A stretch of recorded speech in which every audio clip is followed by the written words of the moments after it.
Look, she's making a slingshot. Slingshot. She's making a slingshot. No, no, no. She's making a slingshot, this is it.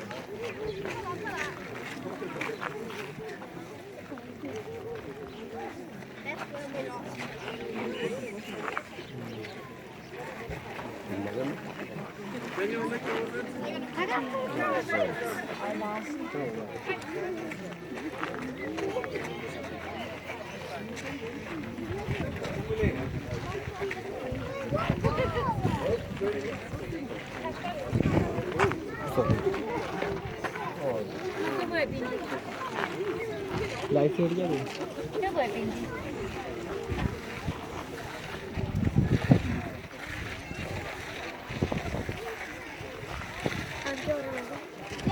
Life set गया बच्चा कहाँ है Good afternoon, everybody, and welcome to Paradise Valley Lions Feeding. My name is Amy. I'm the one that's going to be feeding the pride for you guys today. Now, before I do get started, I will just do a little bit of a sound check. Up on the platform there, just give me a wave if you guys can hear me loud and clear. Perfect, and right down the far side there as well. Awesome, thanks guys. Now, we first got lions here at Paradise Valley when a group of them came over from Australia to join a circus over here in New Zealand. Now that circus travelled around for many years until they had an excess pride of lions. Those excess lions were offered to us here at Paradise Valley. We happily took on the challenge of looking after them. That was all the way back in 1978. We did start to breed these guys here in 1986. In our current pride, we do have 9 lions, 3 boys and 6 girls. So first up, I'll introduce you guys to Max. He's the man with his head inside of a cage there at the moment. He is king of the pride here at Paradise Valley, so what he says goes. Now he is 16 years old. Now next up we do have Rio. Rio is the oldest and most dominant female in our pride. She is 21 years of age. She is actually locked away for the day inside the night den just under there. She's just keeping Alika, the girl who you can see pacing, company. Alika has been challenging one of our other girls for her positions, but I'll explain properly about that a little bit later on for you. Now next up we do have Luca. So Luca's the lady having a lie down just towards the left hand side there. So she is 11 years of age. She is mum to Isla and Alika, our 4.5-year-old twin girls. So Isla's just back underneath the platform there, and as I've already said, Alika is just inside keeping Rio company for the day. Now next up is Hannah. So Hannah's the dark lady just directly over towards the left hand side. Can you guys take a big step back from the ropes, please?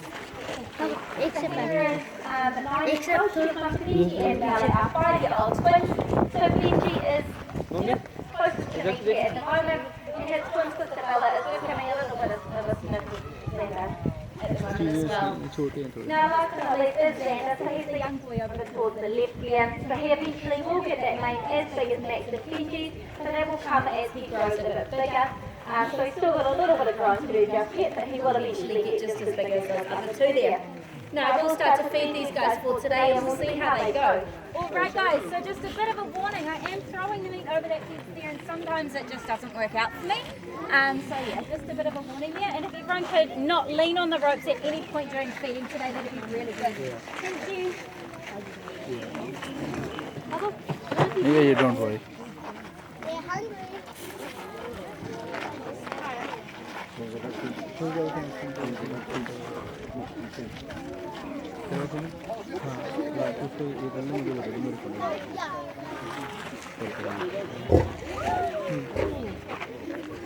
Meat over there.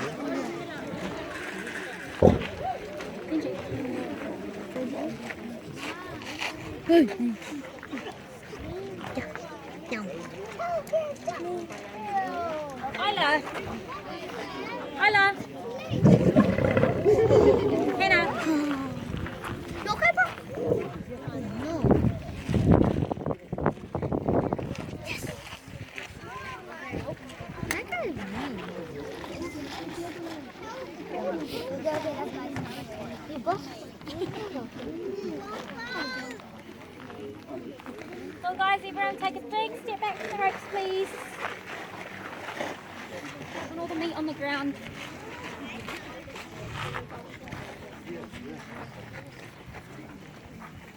Alright guys, so today on the menu we do have horse meat. Now horse is the closest that we can get to zebra, so it would be one of the lion's main diets in the wild.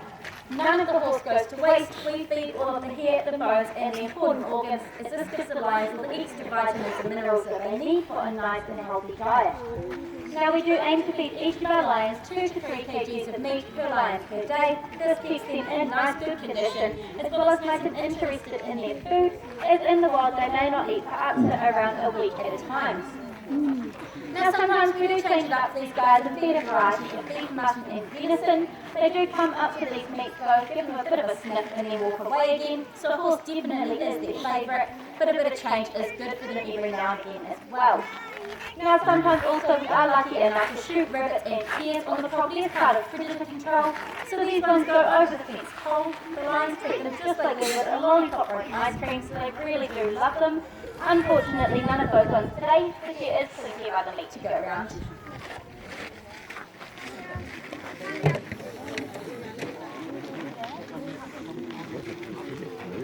Ready? Pero cada día. You got it. Oh.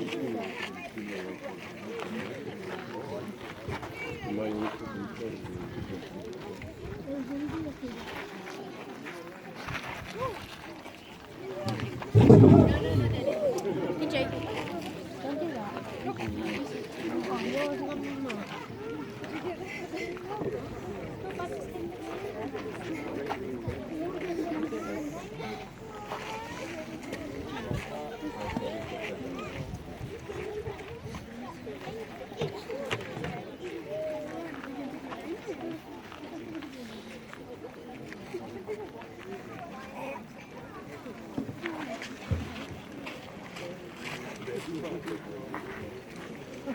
So just a little bit of general information about lions for you now.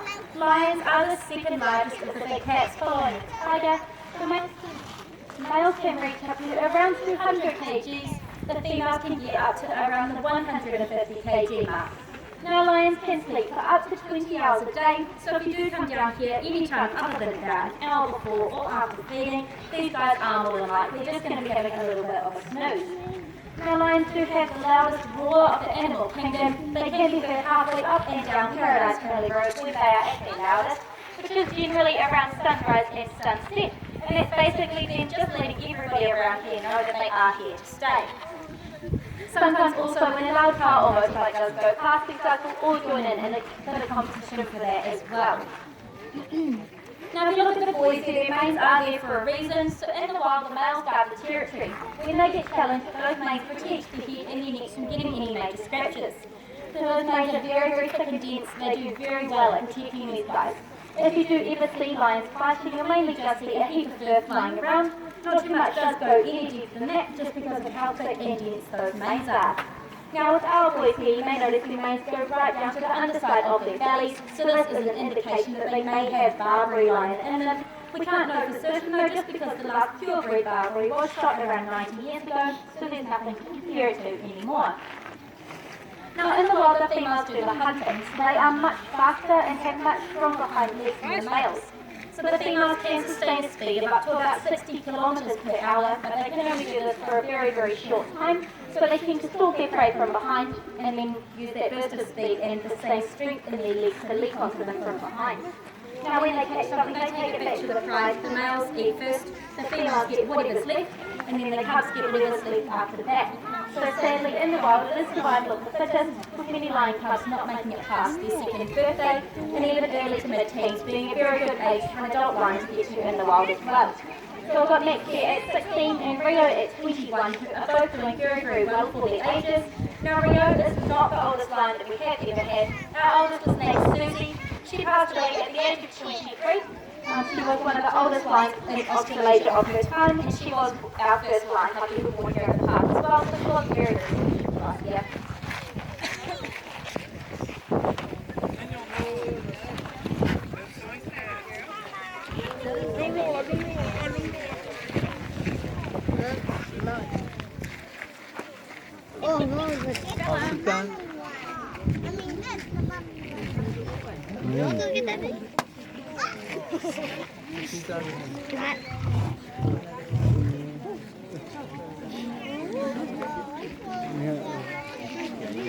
इधर आ जाओ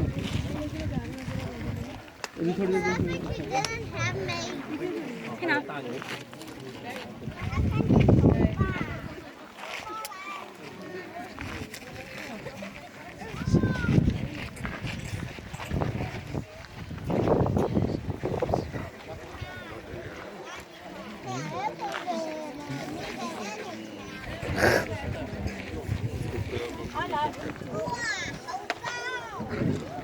Max. Hey, cool.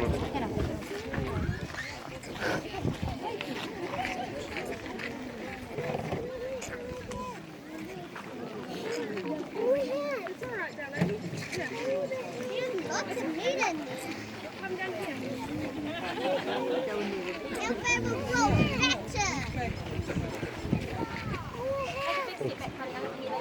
Tranquilize him.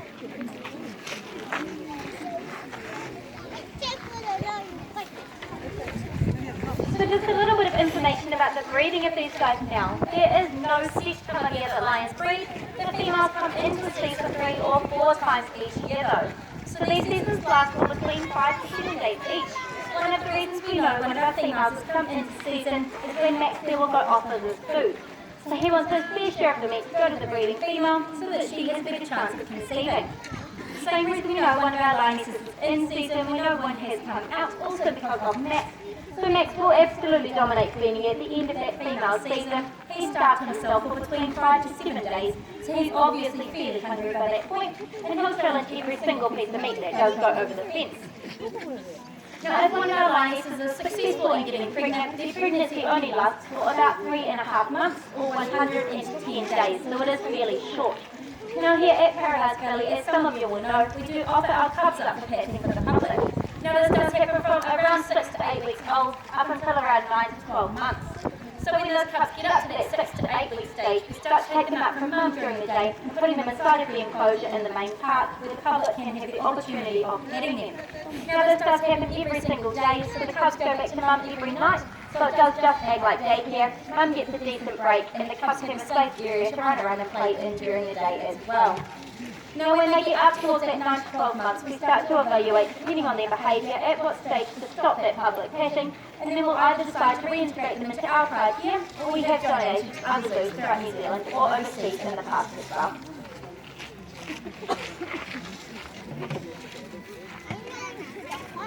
There's a lot of food. There's like a whole horse in there. A big horse.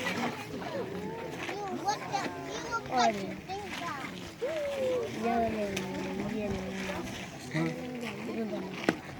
yellow.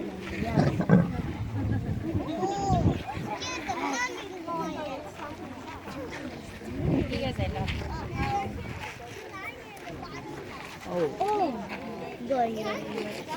hello. Oh my God, you almost bit him. Yeah, you okay? No, that guy's dead. You know. Oh God!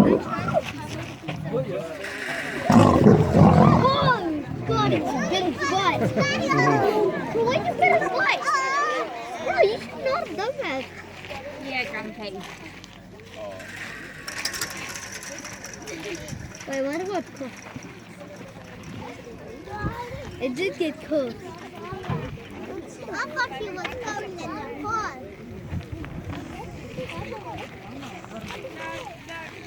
Righty, lastly guys, just a little bit of information about our enclosure here. May you may have noticed we do have electric wires running around the inside of the fence. So these ones are not there to hurt the lions at all, they are just there to teach them their boundaries. All of the lions are very, very well aware of it, and they do try to stay away from them as much as possible. The only exception is when a piece of meat does happen to fall between the fence and the wires. The females are really the only ones that try to keep those ones out, just because they have much smaller paws than the males, and the males don't quite trust themselves to be able to sneak their hand under there to get that piece of meat that's stuck there. Now if you look down to the far right hand side, just